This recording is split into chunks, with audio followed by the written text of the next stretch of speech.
നിങ്ങളുടെ favourite shows ഇനി ഒരിക്കലും മിസ്സാവില്ല. ഇപ്പോൾ C5 കാണും നിങ്ങളുടെ ഫേവറേറ്റ് ഷോസ് തികച്ചും സൗജന്യമായി. ആ മൈഥിലിയുടെ കാര്യത്തെക്കുറിച്ചുള്ള ചർച്ചയായിരിക്കും. എന്തായാലും പങ്കെടുക്കാം. ഏത് തരത്തിലാണെങ്കിലും എനിക്ക് സന്തോഷിക്കാനുള്ള വക അതിലുണ്ടാവും. നീ വിഷമിക്കൊന്നും വേണ്ട മോനെ. എല്ലാത്തിനും ഒരു പരിഹാരം ഉണ്ടാവും. ഇല്ലെങ്കിൽ പരിഹാരം നമ്മൾ ഉണ്ടാക്കും.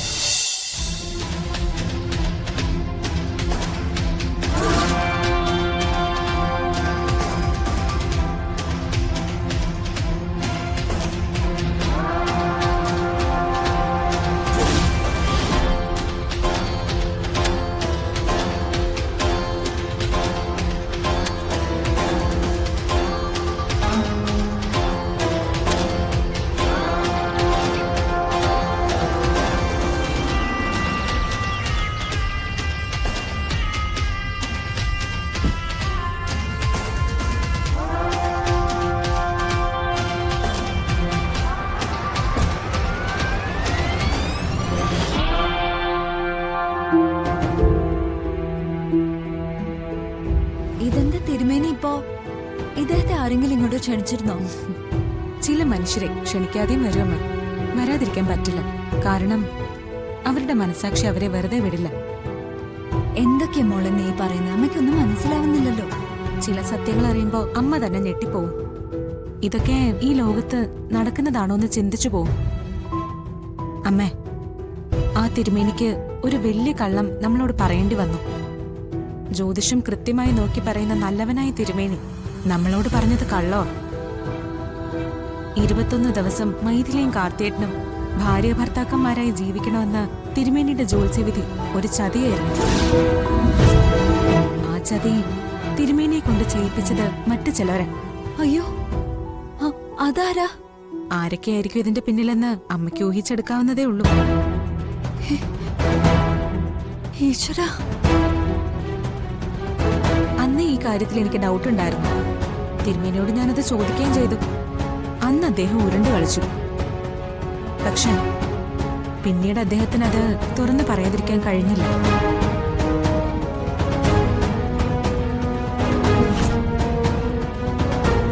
എന്റെ പൊന്നുമോൾ എന്നോട് ക്ഷമിക്കണം. എനിക്ക് വലിയൊരു തെറ്റുപറ്റി. ജീവിതത്തിൽ ഇന്നുവരെ ചെയ്യാത്തൊരു തെറ്റാ ഞാൻ ചെയ്തത്. എന്താ പറ്റിയ തിരുമേനി? തിരുമേനി തുറന്നു പറയൂ. ജ്യോതിഷം ദൈവദത്തമായ ഒരു സത്യമായതുകൊണ്ട് അത് കൃത്യമായി ചെയ്യാത്തവർ ദ്രോഹം ചെയ്യുന്നവരാണ്. ഞാനൊരു മഹാ അപരാധമാണ് ചെയ്തത്. എന്റെ പേരക്കുട്ടിയുടെ ജീവൻ തിരിച്ചു കിട്ടാൻ വേണ്ടി എനിക്കത് ചെയ്യേണ്ടി വന്നു മോളെ. കാർത്തിക് സാറും അദ്ദേഹത്തിന്റെ മുൻ ഭാര്യയും കൂടി ഒരേ മുറിയിൽ 24 ദിവസം കഴിയണമെന്ന് ഞാൻ പറഞ്ഞത് എന്നെ കൊണ്ട് പറയിപ്പിച്ചതാ. എന്നോട് ക്ഷമിക്കണം, പറയേണ്ടി വന്നു. മോള് തരുന്ന ഏത് ശിക്ഷയും അനുഭവിക്കാൻ ഞാൻ തയ്യാറാണ്. ഒരു ബ്രാഹ്മണനായ ഞാനത് പറഞ്ഞത് ഗുരുതരമായ തെറ്റാണ്. ആരാ തിരുമേനി തിരുമേനിയെ കൊണ്ട് അങ്ങനെ പറയിപ്പിച്ചത്? അതെ, അത് മാത്രം മോൾ എന്നോട് ചോദിക്കരുത്. മരണഭയമുണ്ട്, ഞാനത് പറയില്ല.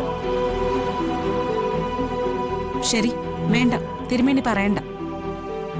പക്ഷേ ഇതിന്റെ പിന്നിൽ ആരൊക്കെ ആയിരുന്നു എന്ന് എനിക്ക് മനസ്സിലാക്കാൻ കഴിയും. ഇത്രയും വലിയവനായ ആ തിരുമേനിയും കള്ളം പറഞ്ഞു. വിഗ്രഹങ്ങളൊക്കെ എത്ര പെട്ടെന്നാ ഉടയുന്നല്ലേ. മോളെ, ഇവിടെ നടന്ന ഈ കാര്യം അമ്മയോട് തുറന്നു പറയണ്ടേ? ഞാൻ ആലോചിച്ചമ്മേ, മുത്തശ്ശിയോട് അത് പറയണോ വേണ്ടയോന്ന്.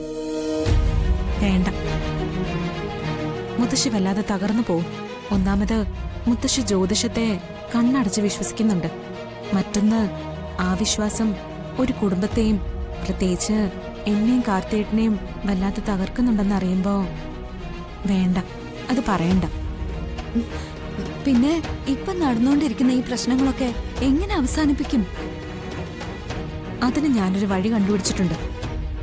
കടിച്ച പാമ്പ് തന്നെ തിരികെ എഴഞ്ഞു കയറും. ആ പാമ്പ് തന്നെ വിഷവും ഇറക്കും. നീ കാര്യം എന്താന്ന് തുറന്നു പറയൂ കുഞ്ഞെ. ഞാൻ പറയുമ്പോ ഒരു സുഖം ഉണ്ടാവില്ല. അമ്മ അത് കാണുകയും കേൾക്കുകയും ചെയ്യും. അപ്പൊ നല്ല രസമുണ്ടാവും.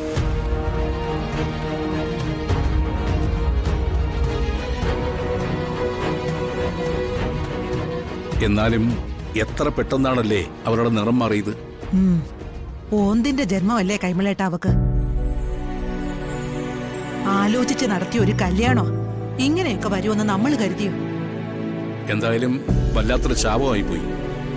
ഈ ഒരു പെണ്ണ് കാരണം എത്ര പേരായി ഈ വീട്ടിൽ വിഷമിക്കുന്നത്. നേരത്തെ അവളെ ഒഴിവാക്കിയിരുന്നെങ്കിൽ ഒരു പ്രശ്നമില്ലായിരുന്നു.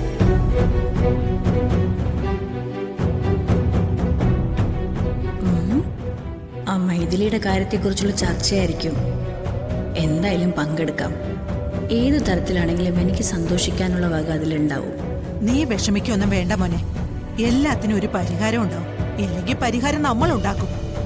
എന്തിനും പരിഹാരമില്ലേ മോനെ കാർത്തി? ആ അതെ, ഒരു സന്തോഷ വാർത്ത എല്ലാരെയും അറിയിക്കാനുണ്ട്.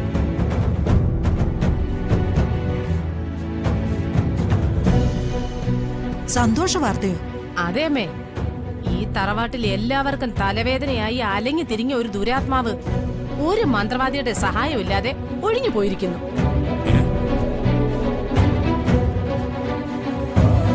അമ്മ പറയുന്നൊന്നും എനിക്ക് മനസ്സിലാവുന്നില്ലല്ലോ. ചേടാ, ഒരു ഗുഡ് ന്യൂസ് പറഞ്ഞിട്ടും ഇവിടെ ആർക്കും സന്തോഷമില്ലല്ലോ.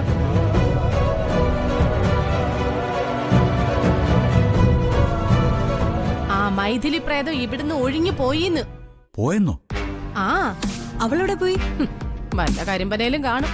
ആ, അല്ലെങ്കിൽ നിന്റെ ആങ്ങളെ എടുത്തു പോയി ലയിച്ചു കാണും. പ്രേതം തിരക്കി പോകുന്നത് പിശാചുക്കളുടെ അടുത്തേക്കാണല്ലോ. സാവിത്രിജി, എന്റെ ആങ്ങളയ്ക്ക് അങ്ങനെ ഒരു തെറ്റ് പറ്റിപ്പോയിന്ന് വെച്ച് എന്നെ ആ കൂട്ടത്തിൽ പെടുത്തണ്ട കേട്ടോ. ഞാൻ എന്റെ പാടം നോക്കി എങ്ങനെയെങ്കിലും ജീവിച്ചു പൊക്കോട്ടെ. അയ്യോടാ പാവം. ദേ വാഴക്കൂട്ടല്ലേ ഇങ്ങോട്ട് വരുന്നേ? വാഴക്കൂട്ടോ? ആ ദേ, നേരാണല്ലോ. വാഴപ്പാടി തിരുമേനിയാണല്ലോ ഇങ്ങോട്ട് വരുന്നത്. ഓർക്കാപ്പുറത്ത് അദ്ദേഹം വരുന്നതിന് എന്തോ കാര്യമുണ്ടല്ലോ. നമസ്കാരം തിരുവേനി. നമസ്കാരം. ഇരുന്നാട്ട് തിരുവേനി. എന്താ തിരുമേനി ഒരു മുന്നറിയിപ്പും ഇല്ലാതെ? അസാധാരണമായ ഒരു ജ്യോത്സ്യവിധിയും പരിഹാരവും പറഞ്ഞിട്ടാണല്ലോ ഞാനിവിടെ നിന്ന് പോയത്. ആ അതുകൊണ്ട് തന്നെ ചെമ്പകമംഗലത്തെ കാര്യങ്ങളിൽ എനിക്കൊരു ഉത്കണ്ഠയുണ്ടായിരുന്നു.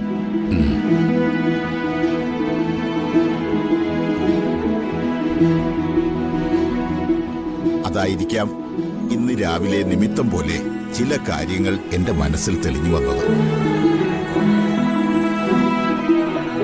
അത് വേഗം പറഞ്ഞേക്കാമെന്ന് കരുതിയാണ് ഒരു മുന്നറിയിപ്പുമില്ലാതെ ഞാൻ ഇങ്ങോട്ട് വന്നത്. എന്താ തിരുമേനി?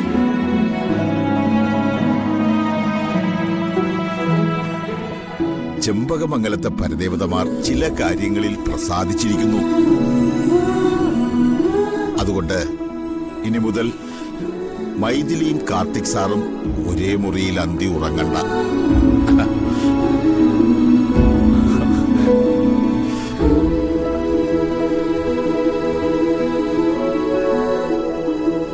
പക്ഷേ മറ്റൊരു കാര്യം ജ്യോത്സ്യത്തിൽ തെളിഞ്ഞു.